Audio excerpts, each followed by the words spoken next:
Hello and welcome to the Agile Innovation Leaders podcast. I'm Ojiaku. On this podcast, I speak with world-class leaders and doers about themselves and a variety of topics spanning agile, lean innovation, business, leadership, and much more, with actionable takeaways for you, the listener. Hi, everyone. My guest today is Dr. Marc Gruber. He is a full professor at the College of Management of Technology at EPFL, a higher education institution located in Switzerland. Marc is also the chair of Entrepreneurship and Technology Commercialization at EPFL. And amongst his numerous other achievements, he co-authored the book Where to Play: 3 Steps for Discovering Your Most Valuable Market Opportunities with Dr. Sharon Tal. This episode complements the conversation I had with Sharon in episode 6. And this time around, Marc shares his side of the story behind the book. He also explains how the Market Opportunity Navigator fits in with other lean startup tools like the business model canvas, customer discovery and development, etc. Without further ado, ladies and gentlemen, my conversation with Marc Gruber. Enjoy. Dr. Marc Gruber, thank you so much for joining me on the Agile Innovation Leaders podcast. Thank you very much for inviting me, Ola. It's a pleasure to be here. So let's get started. Marc, I understand that you love art. Can you tell me more about that? I'm a very visual person, and that's why I think early on I developed this love for art. I like to go to museums, galleries, etc. And I think it inspired my research work, how I write, but also the tools that I develop for managers, for entrepreneurs, because it should be visual, but it should be appealing. This is an interesting combination because it combines somehow your love for the artistic, but also in research, you're typically very scientific. You are very rigorous and structured. And I think combining both worlds is actually quite an exciting journey. Now that's interesting. So can you give me an example where your love for art has inspired your research work? Well, it's less that it would inspire my research work in the sense that I have a concrete research question based on it, but it's more like whenever I write, I write a paper, an article, I think I have this. It can be a nice paragraph, but I know that I could always improve on that. It's more like a feeling that I have. That I think that there's an artistic quality towards writing research papers. That's where I see a lot of parallels, because it's, in some sense, when I write, when there's a mistake or there's something not so nice in the paragraph, I somehow hear it, I see it. That's the link where art comes in. It can be improved. And same with music. You can hear if there's something that can be improved.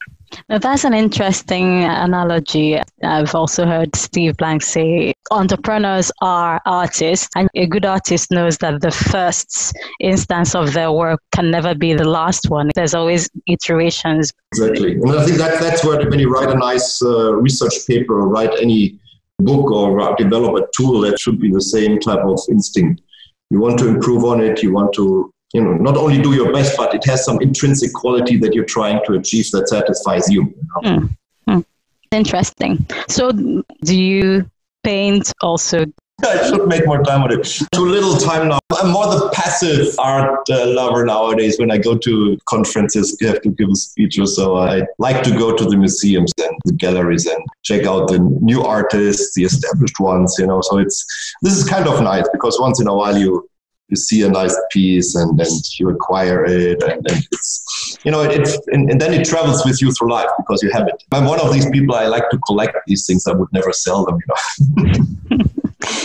Who's your favorite artist? My favorite one is Gerhard Richter from Germany. He's now 86 or so. He's a very accomplished person. He's one of the few who has truly shaped 3-4 different styles in art, coming up with them. So you had Picasso with his different periods, but Richter with his very abstract art and some photorealistic art and so on. So he really shaped 3-4 different types of art movements in that sense. And that's quite impressive because most artists are happy and satisfied if they can do one thing, one type of trademark art. And he has done multiple. That's quite unique. Then you try to, as someone who likes art, try to understand what's the intrinsic quality that cuts across all of them. So the feeling of knowing when something is finished, is it like a satisfaction or a sense of pride? Is it something you can describe with words? It's difficult to describe with words, but definitely it's satisfaction. You like it. It matches your own aspirations and you know it deep down, and then you become immune to what reviewers would say. Oh. Okay, I've done the work that I enjoy. It doesn't mean that I'm neglecting then what the reviewers would say, but that's an intellectual stimulus that you get then from the outside. Now, moving on to your book, Where to Play, 3 steps for discovering your most valuable market opportunities. So you co-authored this book with Sharon Tal. Mm-hmm. Could you tell us a bit about the inspiration behind this book? This book goes back in my research work to about 2001 or 2002, when I started teaching. That was back then at the University of Munich, about this early stage in entrepreneurship. And I had entrepreneurs in front of me who always struggled to figure out, not doing the prototypes, etc. They struggled to figure out for whom to do the prototypes. What is a good market to play in? And struggled in multiple ways. Number one, to understand which market domains are out there for them, which they could address. And second, then which one might or may not be such a good one. This is a very interesting process that relies a lot on creativity, etc. We'll probably talk about this later on. But there was a paper by a fellow scholar, a very famous entrepreneurship researcher, Scott Shane, and he said, okay, look, he studied 3D printing from MIT, how it was commercialized. Has shown very nicely in his paper that this technology, this innovation was commercialized by a couple of different people, but all of them basically applied it to the industry domain they knew best, which basically meant, well, there were some people who applied it maybe to print architectural models, others applied it to dentistry, etc. What was quite interesting for me was the question, well, all of these people identified at least one opportunity, but there were some that were extremely valuable opportunities, some that were not valuable at all. So in that sense, what I asked in my research was, could an entrepreneur who sees more opportunities ex ante actually benefit from this choice set that he or she would generate? And this is a question that, when you look at it, it's a very fundamental nature to entrepreneurship, because the market you choose shapes not only the profit potential, the value creation potential, but it also shapes the identity in a way of the company. So in that sense, I got intrigued by this question. I collected some data, then had the pleasure of having a research day at the Wharton School at the University of Pennsylvania, when I met Ian McMillan, another very famous entrepreneurship scholar. And it turned out that he grappled with the similar ideas that I had grappled with, and I had data to investigate, to analyze about these early stages in the entrepreneurial process. And we sat together, discussed it, and we have been working on this topic as scholars ever since. The first few papers came out then end of the 2000s, 2008. This was a very rewarding journey that took a couple of years. Then Sharon, my co-author, joined the team, where she did her PhD on the topic, collecting data mainly in Israel. And after she was finished, there were now more than a handful of papers. There were other authors who have started studying this topic. Knowing this from the research side, but on the other hand, also seeing that there's a lot of interest by startups, but also then by large companies in understanding this early stage process better, Sharon and me said, okay, let's write a book.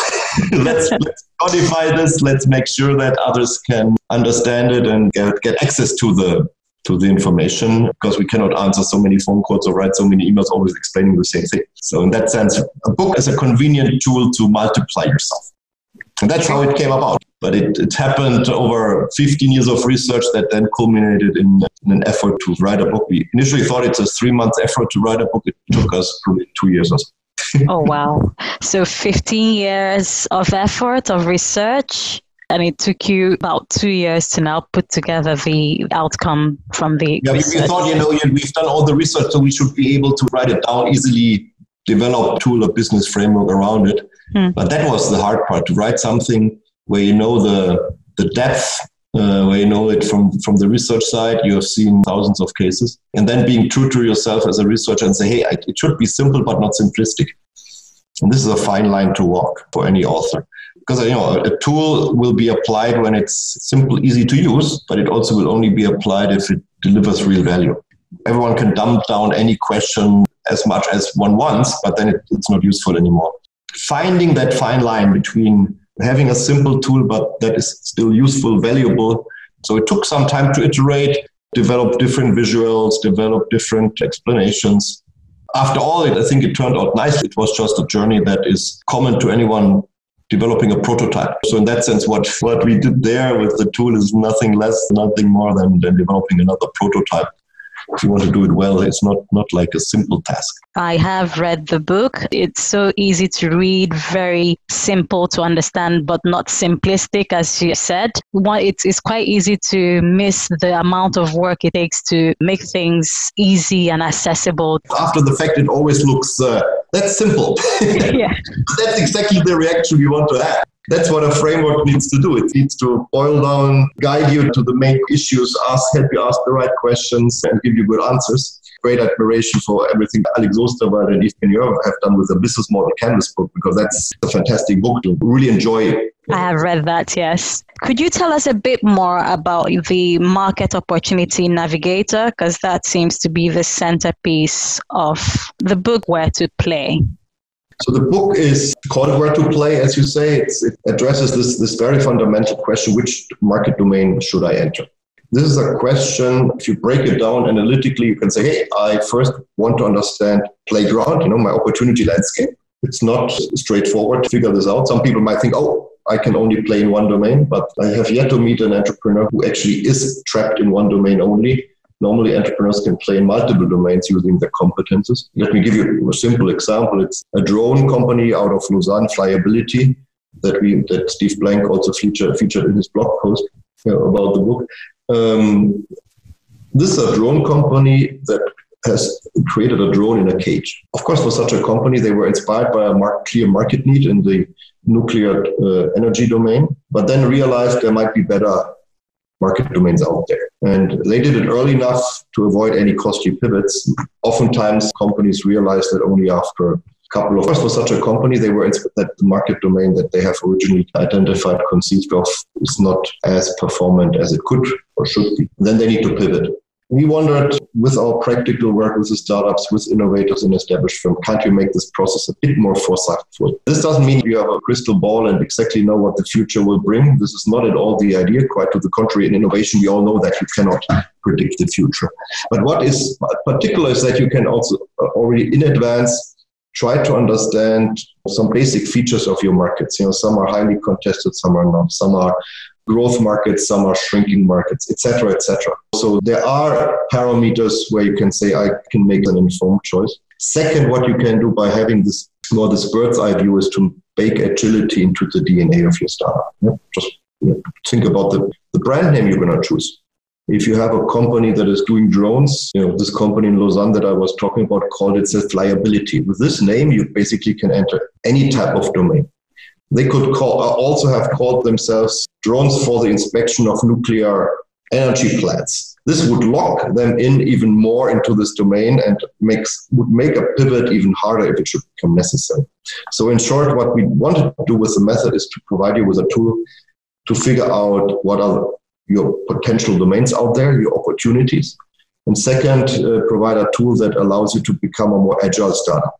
And both together, I think, are a winning combination that allows you to navigate this difficult and uncertain process of startup creation, of early stage innovation. Thanks a lot, Marc, for that. In your book, you summarize the Market Opportunity Navigator framework as consisting of 3 steps. Could you let the audience know what these 3 steps are, please? With pleasure. The Market Opportunity Navigator has a main dashboard. These are which depict the 3 steps. The first step is the opportunity bag. It's a little bag where you collect all the opportunities that you identify. The second step consists of a matrix that allows you to evaluate. It's the attractiveness matrix. And the third step is the agile focus dartboard, where you say, hey, that's where I focus, and these could be good plan Bs in case my plan A doesn't work out, or good growth option in case my plan A works out. These 3 steps are depicted on the main navigator board, but behind each step is a worksheet that helps you to walk through these questions and address the main question. So the first worksheet is dedicated towards helping you understand the different playgrounds you have, the different opportunities that exist for you. It creates, therefore, the opportunity landscape. The underlying idea is that you de-link your existing competences from their concrete application. So in the case of this drone company, they should think about the drones, the capabilities, the competences they have in their own right without really linking it to any domain. And then have a creative brainstorming session internally and with external people to understand, well, what is really the scope of my activities? And this is the first worksheet that helps you to figure out then your opportunity landscape. The second worksheet is a worksheet that helps you to evaluate these options that you identified. This is a worksheet that builds on 50 years of venture capital research.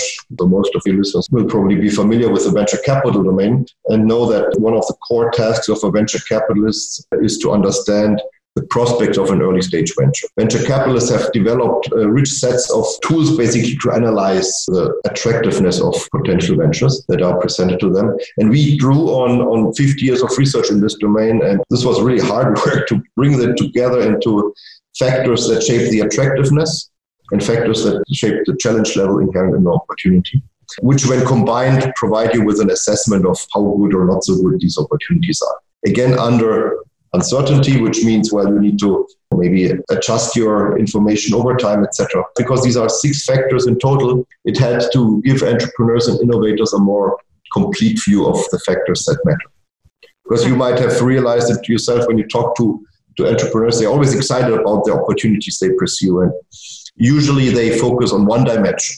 Think about market size. Wow, that's a big market. That's great. Or competitive advantage. Hey, we are ahead of the competition. That's great. But normally what they don't have a pluralistic view of all the key challenges that could hinder the development. Time to first revenue, which is a key metric as entrepreneurship has shown. And how long it takes to make these sales, how difficult it is to make these sales, and so on. So you have a couple of metrics that in combination are giving you a more rounded picture of how good or not so good your opportunity is. And if you do this not only for one opportunity, but for multiple ones, you will quickly realize that not all opportunities are alike. Some are high growth, some are low growth, some are highly contested, some are not so contested. With some you have a high margin, with some you have a low margin. And in combination you have then a matrix, which is then the second step in the navigator that allows you to assess each opportunity, but also the portfolio that you have. The third step is then building on this one, where you can say, hey, now that I've seen multiple opportunities, have a portfolio in my hands, what should I actually do? And there the tool is non-prescriptive. You choose what you want to do. We have in the matrix the gold mines, low challenge level, high potential. We have the moonshots, which have a high potential, high challenge. We have the questionables, which have a high challenge but low potential, and the quick wins, which have low potential but also have low challenge level. So you might want to say, hey, I start with a gold mine, or you might want to say, I feel I am the next Elon Musk. I want to start with a moonshot. Others might say, I started with a quick win and use this to develop another opportunity. I earn money quickly, but then I use the proceeds to do something bigger. And still others might say, hey, I love this other domain so much. It's a questionable, but there's another dimension of pleasure that I get out of this. So we are not prescriptive, but what we say is, look, you pick your favorite opportunity. But what we advise you to do is to say, hey, there might be a second opportunity, a third one that is closely related so that you have growth options that you can efficiently exploit over time. Or you have, if the first opportunity doesn't work out, you have a good plan B. And that's actually quite an interesting concept. It's not something where you invest a lot of time, but in case things go south, don't materialize with your first choice, you want to have a pivot that is not as painful as it could be. You want to have if you have to pivot, you want to have one that doesn't consume all your energy, your resources, be it time or financial resources. Pivoting could be easier if you're a bit foresightful. I like the illustration in your book that's around having a backup plan that would help with a seamless pivot where required, where you showed 2 mountains and there was a bridge. It kind of, depicted that when you have all these details and you know what your backup plan is, you also would be working consciously to make sure the infrastructure is there and you're not starting from ground zero again if you need to pivot. You can make it more flexible. Look at this drone example that I gave you 2 minutes ago. This is something where you can say, if I know that the drone can be applied to inspecting bridges as much as it can be applied to inspecting silos, farm equipment, etc. What you do is to build a drone that can be more flexibly adjusted. And this is what, like picking a great brand name that you can choose, use for these different domains. As much as that makes initially, with a little bit of foresight, some agility into your venture that can make a big difference. When we talk to venture capitalists, they said, okay, this is a great tool. We wish every startup would come with a Market Opportunity Navigator to us, because it can clearly tell us that they have figured out what an attractive market is. They know what they do. They know what they don't want to do. They know what their plan B could be, and they know that they are not a one-trick pony that can only grow in this domain, but can grow in other domains. This is creating an exciting value creation journey for the startup, but also for the venture capitalist. So when you think about it, the little foresight you can give to the entrepreneurial venture that is affordable under conditions of uncertainty, this little foresight can get you a long way. It could be the difference between success or massive failure, really. Absolutely. I still have to meet the first startup that really said, I enjoyed pivoting. This is often a task that creates not only financial inefficiencies, but a lot of worry in the team. One of the founders firmly believed in a domain, and it turns out to be not so great, and the need for pivot arises. It's also a loss of status maybe within the team. There's quarrels, there are fights, there are redirections. This is not a pleasant period. And if you can make this at least smoother by baking this agility, as I called it, into the DNA of your venture, a lot is gained. And if you maybe can avoid that on average, not every startup, but on average, a significant number of startups can avoid pivoting, then I think the process is also one where that is more rewarding. You have explained the first two steps: searching broadly, assessing deeply, and this all leads to the Agile focused dartboard. So exactly. Can you tell us a bit more about that? Yeah, so you can picture in your head a dartboard actually with 3 layers. You have the focal element that's the opportunity you focus on. And we are big supporters of the idea that you should focus on an opportunity, especially in a startup when you have 3-4 people. It's nonsense that you chase too many balloons. You focus on one, but you keep others open. That's the second ring where I say, hey, I passively observe, I read newspaper reports maybe once in a while. So I have a passive knowledge about these markets and keep myself current because I realize that these might be interesting additional options for me. And then I have a third ring, which we call the storage, where you say, basically, look, there are some opportunities we studied and they don't work out for us. So we put these ideas away. And this is actually more helpful than one might initially think, because when I talk to entrepreneurs about this third step, they say, hey, look, this putting away is as valuable for us as the focus, because it helps you to keep what you might want to call mental hygiene. You have so many things constantly to address, to worry about in your venture. If you can put something away, that's actually a relief. And that's why this third ring is actually much help to entrepreneurs. But overall, when you look now at the tool, you come from something unstructured, creative, where you think have a lot of opportunities, lots of options, to something where you have evaluated them, to a third step where you say, hey, that's where I should focus. And that's then the focal point where, and I'm sure we talk about other tools later on, like a business model canvas, customer development, customer discovery, a minimum viable product, where you would say, hey, let's learn with additional tools whether this market domain that I select here is actually a good one. So big picture, the tool is providing you with some kind of meta learning. You say, okay, that's what my company could potentially do. I create agility. Now let's learn about the how to play, the business model that works in your domain, the ideal prototype that you could develop for your target customers. So the where to play and the how to play then form the yin and the yang, if you want to call it that way. You've nicely segued into the next question I have, which is about other business tools that the Market Opportunity Navigator can be used with. Can you go into more details on this, please? So when we designed the tool, we actually were careful in saying, hey, we know that there is a unique aspect to it that none of the other tools addresses. Let's design it in a way that it's plug and play with the existing tools. So it's non-redundant. And actually, when we discussed with Steve Blank, he loved the idea so much that he said, okay, I'm going to write a blog post about it and integrate actually your tool in my lean toolset, because it's missing. It creates some additional valuable learning that is critical for entrepreneurs and innovators. So it's non-redundant with the other tools, but it forms a more complete whole. and therefore delivers value for the question, but delivers then additional value to the other tools and vice versa. Yeah. So there's a nice blog post by Steve Blank called Stop Playing Target Market Roulette, a new addition to the Lean toolset. Yes, I've read that. It's a wonderful blog post, and it features this flyability drone example if you want to look at it. We'll put it in the show notes, yeah. And there he explains actually how the tools work together. If you think big picture, you can say, well, the Market Opportunity Navigator helps you to understand where to play, what is a good starting position for your venture.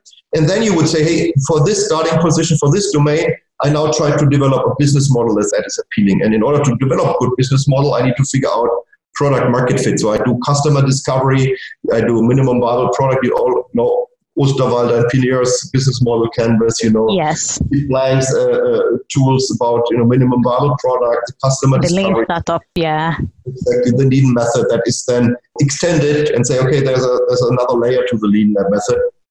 That's how he features it in the blog. So what you have is basically a nice suite of business tools that work nicely in conjunction, and each one adds value to the other one. And that's why I like to use them in my own classroom, in my work with the startups or with large enterprises. I like to apply them as a suite of tools, because then people understand the logic behind each of them, but also get much more utility out of them if they combine them.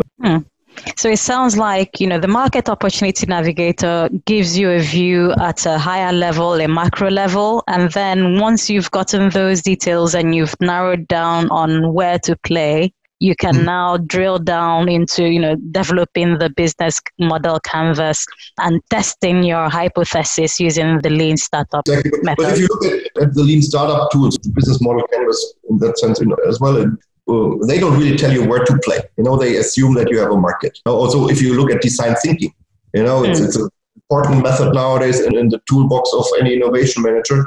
But it assumes you have a target market that is useful to investigate, to spend time for doing design thinking in. But the question is, might there be a better target market out there where it's even more valuable to apply design thinking that is not addressed? Also, the Market Opportunity Navigator helps you to address that question, therefore makes the design thinking method, for that sake, the business model canvas, or for that sake, the other tools we have talked about, more valuable, because it's more promising to do it.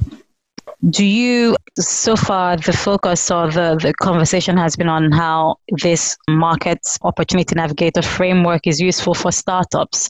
Can large organizations get some use out of it as well? If so, how? That's a very good question, because the book is written mainly from the perspective of the startups. If you apply it to established companies, and I've done that multiple times now in workshops, this can be applied extremely smoothly. The established companies typically use the other tools. For the established companies, the where to play question is extremely pertinent nowadays, because you have all the new technologies that provide new competencies. And with the tool, I'll give you a very concrete example. An established watchmaker can understand that by putting sensors into the competence set, they could actually become a medical device company. Because they say, we have now a watch that can measure your blood pressure, that can measure maybe your sugar level for diabetes, whatever it is, And that's a where to play question. And technology enables so many new uses. Put AI into your established products, and you can become a different animal as a company. And when you look closely what the very successful Silicon Valley companies are doing, they are not bound by their initial turf. Prime example is Uber. Uber moves wherever it can grow. Google moves wherever it can grow based on its competencies, and acquires new ones on the way to make the opportunity space even larger. And I think we are living in an exciting time, because technology enables so much that you can become, as a company, a very different animal. It doesn't mean that you have to lose your first initial market domain, but it means you play in additional markets. And Rita McGrath, my colleague from Columbia Business School, she has very nicely depicted this in her book, The End of Competitive Advantage, where she says, look, we used to live in a world dominated by industry. We are actually nowadays living or competing in arenas. That means, wherever firms move, wherever they can grow, their measure of success is the share of the potential opportunity space. And this is a fluffy concept. What is the opportunity space? And what's the share you can get out of this one? And that's a very pertinent question. And the Where to Play book gives you basically the tool that helps you to understand what's the opportunity space.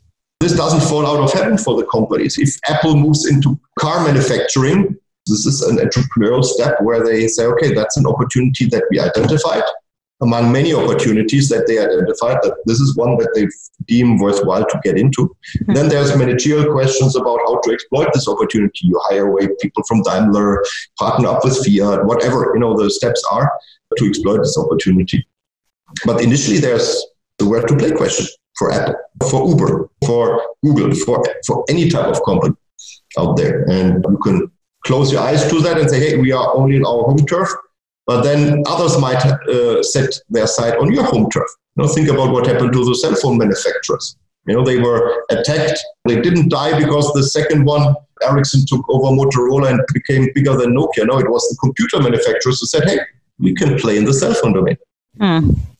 You see, and that's where this arena concept is extremely pertinent, and therefore tools that help you to understand what your competitive arena is, where to play, become important. That's where the book becomes important. What usually larger or more resource-rich firms can do is to not only exploit one opportunity, but they can do multiple ones. So the third step is one where they can focus on a handful, maybe even a dozen opportunities in parallel, create an interesting pipeline. But even there, when I talk to the large companies, they don't want to waste money. They want to understand where they could play and what could be a good plan B if my first option doesn't work out.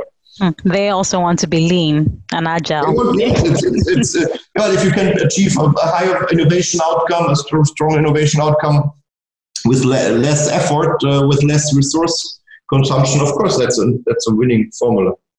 That's true. Do you then have any other books in the pipeline? Will there be a sequel to Where to Play? At the moment, there is no sequel plan because the book has been out for 2 years. When you look at how long it takes until books are known, till people understand it and apply them, it takes some time until a tool actually is diffusing into the market. And a good example is what Steve Blank's books. They were extremely successful, but it also didn't come from a Sunday to a Monday. It took some time until people heard about them, saw the usefulness, they created a following. And the same happened with Osterwalder and Pineur's initial book, which was the business model generation book, which took several years until it hit mainstream. That's why The Where to Play is a book which was launched, people adopted it got translated in multiple languages. Steve Blank featured it as a part of the Lean Startup toolset in May last year. So I think the journey is still on the early side. And so I prefer setting my sight on helping others to apply it, understand its value, because I firmly believe in the value and how it can help people become more successful entrepreneurs and innovators. Maybe at some point I say, okay, now it's time for a second one, but not yet, not quite yet. No problem at all. Right. So are you a reader? Would you say you like reading? I love reading. I like reading, and I actually can read quite quickly. That's the benefit. But some stuff you don't want to read quickly, and that's then the annoying part, because then you don't have the time to read it slowly. What would you say are your 2 favorite books and why? There's a book from 1959 from Edith Penrose. She's one of the eminent academic scholars. She has written a book called The Theory of the Growth of the Firm. And this is an extremely insightful book in the sense that many of the things we're discussing nowadays are actually foreshadowed by her half a century earlier. And it's a very nicely written book. It basically says, look, if you want to understand the growth of firms, you just have to look at the imaginative power of its C-suite. And that is a function of the educational and experience imprint.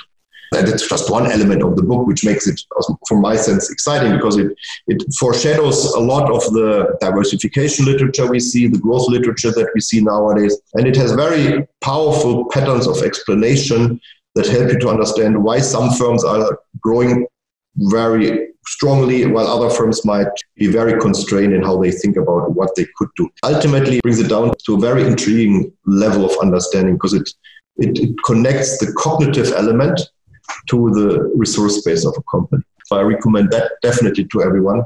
Another one that I like a lot is The Entrepreneurial Mindset by Rita McGrath and Ian McMillan. This came out in 2000. And it's one of those books that combines a lot of entrepreneurial insight. It's based on a couple of HBR papers that McMillan and McGrath have authored in the late 80s and throughout the 90s. They put them all together in this book with a lot of added new content and a lot of new theorization, examples, etc. So it's one of those books you read it and say, that was a milestone too. And then you read the book by Steve Blank and by Alex Osterwalder from Eric Ries, the more recent one. But you begin to understand the intellectual roots that each and every book has, the heritage of the thoughts, how the fields developed, how we nowadays think about stuff, but also where it has its roots maybe 20, 30 years ago already, or in Penrose's case, more than half a century ago. It is interesting because you find out that there are connections and no field kind of suddenly springs up on its own. There are connections. Yeah. Okay. So if someone has a bit of reading time over the next few weeks, months, over the summer on the beach, this is definitely a set of books that you can take with you, and you understand management and entrepreneurship, innovation management from a very fundamental and intriguing manner. I already have some of the books in my library. I now have some recommendations for new ones, so that's much appreciated. So given how much you've accomplished over the years, what would be your advice for someone who is starting up and who might aspire to walk the path that you're on currently? For me, it was important in my own career as a professor to understand where to play, in the sense that I always had more paper opportunities, article research opportunities that I could possibly do. So I basically had my own portfolio of opportunities, and I had to discriminate where I thought this might be a better research question, this might be a more intriguing question than another one. So I think I applied basically what I early on, in my research, what I then later on wrote as in the Word to Playbook. That's number one. Number two, you can always push harder. If you think your paper is nice, you can make it even nicer. That's like 110% level. You push yourself and try to understand where your limits are. And I think that's an interesting aspect to discover within yourself, and not to be too satisfied too early, which makes you grow. Basically a recipe for growth, because you say, hey, I push harder, I try to learn more, I try to write it even better. And then you push yourself over your own limits. And that's the satisfying part. And that links to what I've just said earlier when I was talking about art and the implications for art. A good artist doesn't give up early. A good artist pushes himself to understand the new frontier.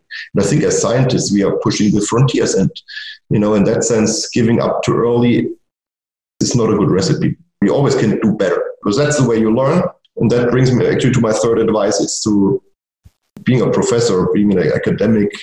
You get paid for pushing the frontier, and then you get even paid for talking about how you push the frontier. So that's, and then it gets never boring, because if you try to push the frontier, it's a wonderful, experience to learn more and to say, okay, I understood something that maybe other people have not yet understood, or at least from this perspective have not understood. And then you talk about it and you get feedback. It's a process that keeps you young as well. It's important you enjoy the process as well, don't you think? Yeah, but don't tell it to my employer, because he paid me for doing this job, I won't. Okay. Right. So how can the audience reach you, Marc? The audience can email me, marc.gruber@epfl.ch. We have an interesting website that you might want to check out. It's called wheretoplay.co. www.wheretoplay.co, not com, co.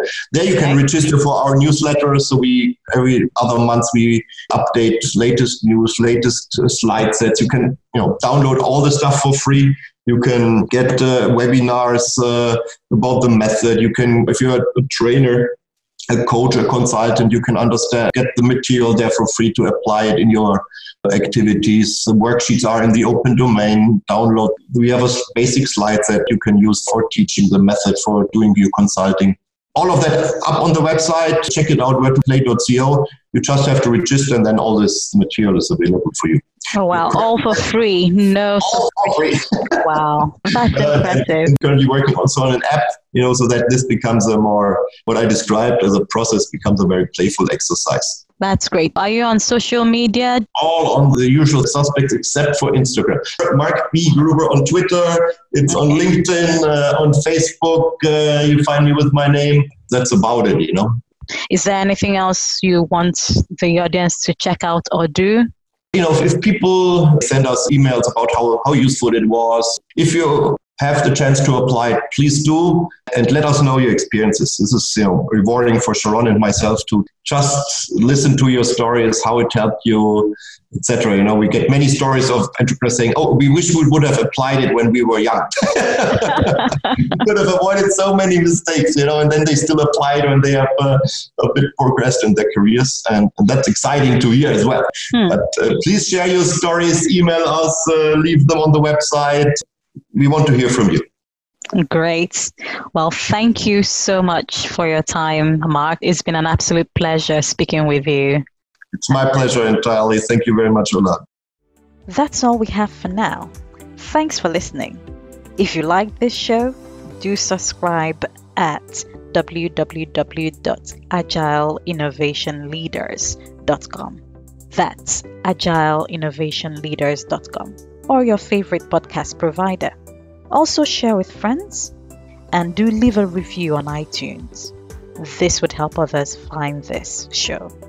I'd also love to hear from you, so please drop me an email at ola@agileinnovationleaders.com. Take care and God bless.